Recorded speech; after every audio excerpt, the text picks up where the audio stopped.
Media को पता ही नहीं लगा कि वहाँ मिनिस्टर्स भी मौजूद थे, वहाँ पर MNAs भी थे, MPs भी थे, और यकीन करें फॉर द फर्स्ट टाइम ऐसे हुआ कि उन्होंने सब ने वहाँ ब्लड दिया और 400 bottles with in half an hour हमारे अपने वर्कर्स ने, MNAs ने, MPs ने, सब ने वहाँ ब्लड डोनेट किया। ये कैसे हो सकता है कि PTI के 400 वर्कर्स एक जगह आए, मिनिस्टर्स आए और मीडिया को पता ही न चले और मीडिया उसे रिपोर्ट ही न करे? रात के वक्त उन्होंने वहाँ ब्लड का डोनेशन दिया है। अब जरा इसको एक बड़े पैमाने पे थोड़ा सा डिस्कस करते हैं इस हादसे को।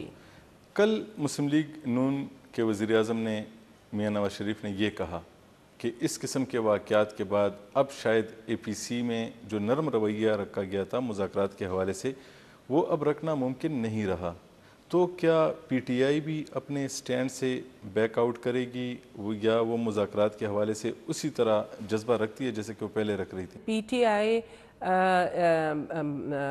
बाकी पार्टीज़ के साथ इसी जज्बे से गई थी कि peace should get a chance, peace को मौका मिलना चाहिए, क्योंकि देखें इस जंग में ये नई जंग नहीं शुरू हुई, ये जंग बहुत अरसे से चल रही है। और अगर इस जंग में ये पीस की जो टॉक्स हैं इसमें जाने से पहले अगर ये हुकूमत इस चीज़ का थोड़ा सा होमवर्क कर लेती कि आप पहले सीज़ फायर होना चाहिए। मुज़ाकरात तो उसी वक्त शुरू होते हैं ना जी जब सीज़ फायर डिक्लेयर हो जाए और फिर आप मुज़ाकरात शुरू करते हैं। पीस टॉक्स तब होते हैं जब दोनों तरफ के लोग मीडिएटर्स मुकर्रर करते हैं, अपने अपने एक सालिस पे मुतफिक होते हैं, फिर एक कंटेक्ट होता है, फिर उसके बाद सीज़ फायर होता है।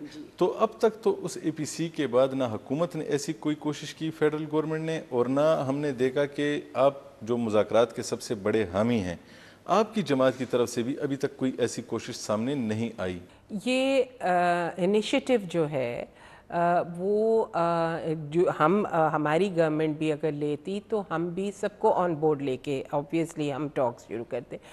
हम जब APC में गए थे तो हमारा यही ख्याल था कि गवर्नमेंट ने उनसे एक सिलसिला शुरू कर दिया हुआ है और हम उनको इसका गो हेड देने के लिए गए थे, क्योंकि हम एडवोकेट हैं अभी भी पीस के।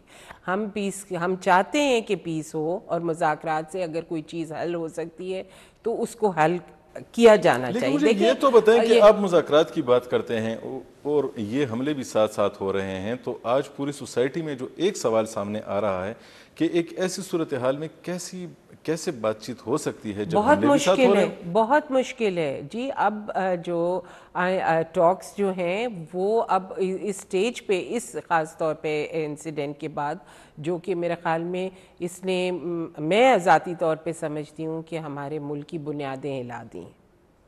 ये कभी ऐसे नहीं हुआ। तो अब समझती हैं कि इसके बाद भी क्या बातचीत हो सकती है? मैं समझती हूँ कि अब बहुत मुश्किल हो जाएगी, बहुत डिफ़िकल्ट हो जाएगा गवर्नमेंट के लिए कि वो टॉक्स की तरफ जाए, क्योंकि अगर यही हालात रहे तो फिर तो देखिए ना, अब आप बात कर रहे हैं और अगला हमला कर रहा है तो बात आप किससे करेंगे?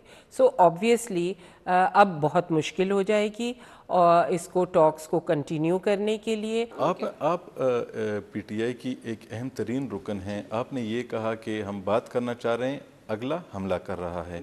तो क्या इस हमले के हवाले से आपके पास कोई शवाहिद हैं कि ये हमला किस अगले ने किया है? ये तो जी अभी किसी ने इसकी ज़िम्मेदारी मेरी नॉलेज में तो नहीं है कि किसने ये ज़िम्मेदारी कबूल की है। अगर जो भी करेगा, मैं समझती हूँ उनके साथ टॉक्स करनी बहुत मुश्किल हो जाएंगी। नहीं करनी चाहिए उनके साथ टॉक्स। मैं तो समझती हूँ कि मुनासिब नहीं है।